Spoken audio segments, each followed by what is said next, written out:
Charging hippopotamus and protecting the largest freshwater supply in southern Africa are all featured in this week's portrait story. Hello, it's James from the Global Portrait Project, where I'm painting 193 portraits of 193 subjects, each involved in an environmentally positive action. And this week I've completed the portrait for country number 5, Angola. The Republic of Angola is a country located on the west coast of southern Africa. It is the 7th largest country in Africa, bordered by countries beginning with D, Z and N. Angola was war-torn from 1975 to 2002, and many of the main environmental concerns follow on from this conflict. Chemical and waste management remains uncoordinated. Angola produces the biggest source of fresh water in southern Africa, and we shall hear in today's story that this is under threat. Representing Angola, our portrait subject is Adjany Costa, marine biologist and wetland conservationist. The path to finding Adjany was the most straightforward so far. I searched for environmentalists Angola and Adjany kept coming up on the top of all my searches. I was extremely fortunate to identify a method of communicating with Adjany. I sent her a message and she replied saying it would be a pleasure to be the subject for Angola.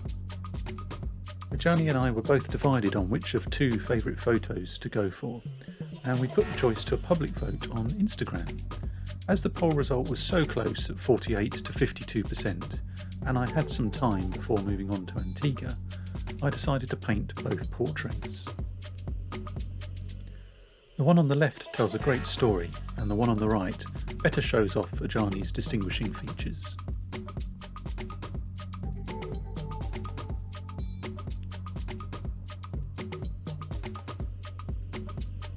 Adjany was born in Angola at the end of the war and raised in the capital city Luanda.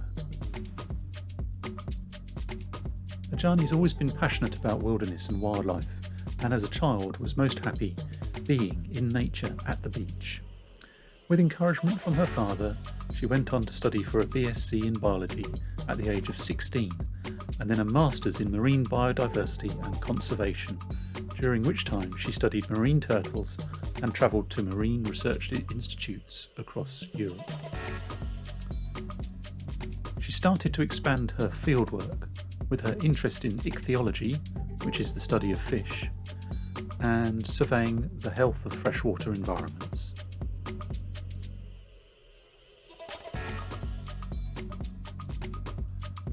Her fieldwork experience became even more extensive when she joined the National Geographic Okovango Wilderness Project in 2015 as part of their ichthyology team.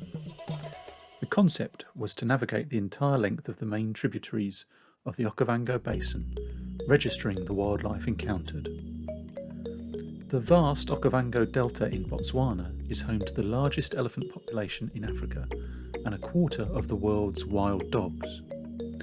It had been observed that the water flowing into the delta was diminishing, and the aim of the project was to travel to the source of the fresh water and survey the river's entire length.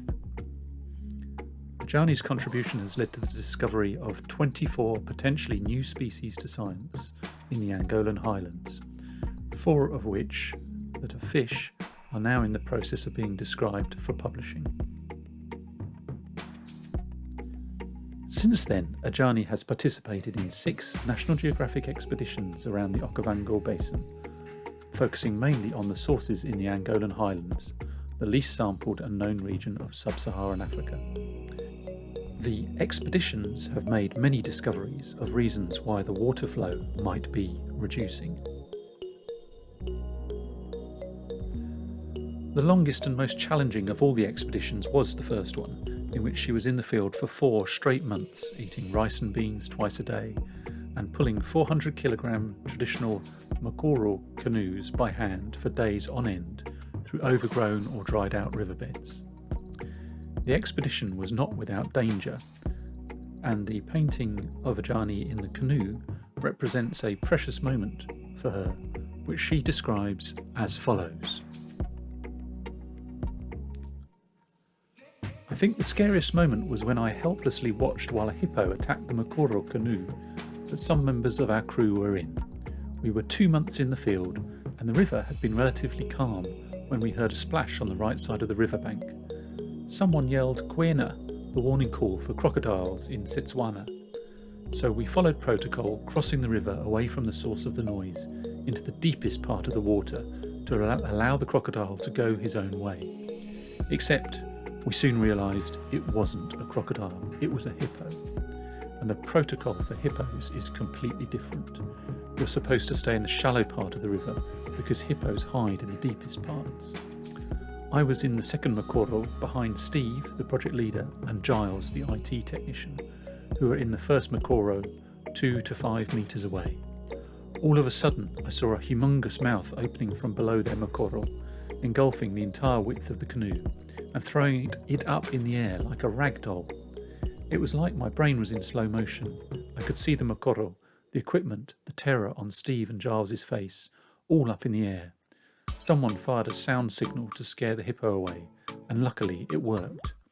But when the hippo first disappeared, we had no clue where it was and who would be next. It was 15 minutes of pure panic that felt like a lifetime for all 15 people involved.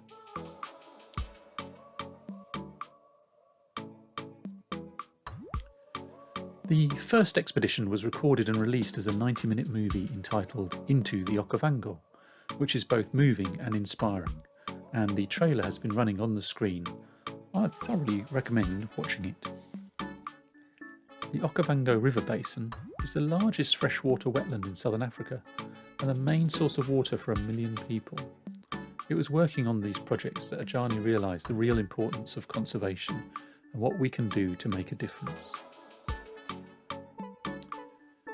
In 2016, Adjany became the project's country director for Angola, where she had the possibility to gain experience with the policies, politics, and decision-making processes behind conservation. Simultaneously, she started working with communities on education outreach activities for both adults and children in the Angolan highlands. Both these experiences made her realise natural science and research would never be sufficient to activate conservation in such a vast landscape, if not coupled with national policies and involving communities. She therefore stepped down from the National Geographic project to pursue her PhD with the Wildlife Conservation Research Unit, WILD CRU, working to develop a bottom-up, community-based natural resource management model, which she refers to as CBNRM, tailored to the needs, beliefs, traditions and aspirations of the local Lushatse people in eastern Angola.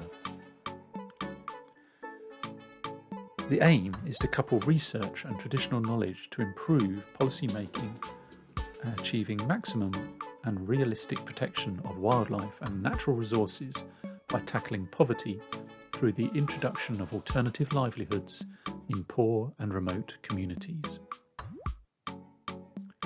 Additionally, Adjany is a 2017 National Geographic Emerging Explorer, 2019 National Geographic Explorer of the Year, a 2019 UN Young Champion of the Earth for Africa, a member of the IUCN Freshwater Conservation Committee, and in the process of co-founding an all-Angolan foundation that aims at protecting the wilderness of Angola through community-based natural resource management models.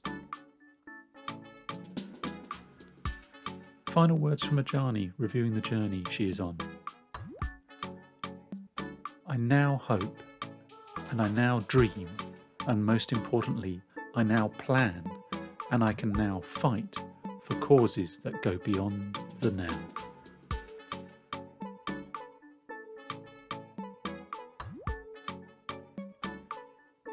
If you'd like to find out more about Adjany's work, I have put some links to articles in the description below.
There is more information about this painting and how to get involved with the Global Portrait Project on the website and Instagram page, and the links are in the description below.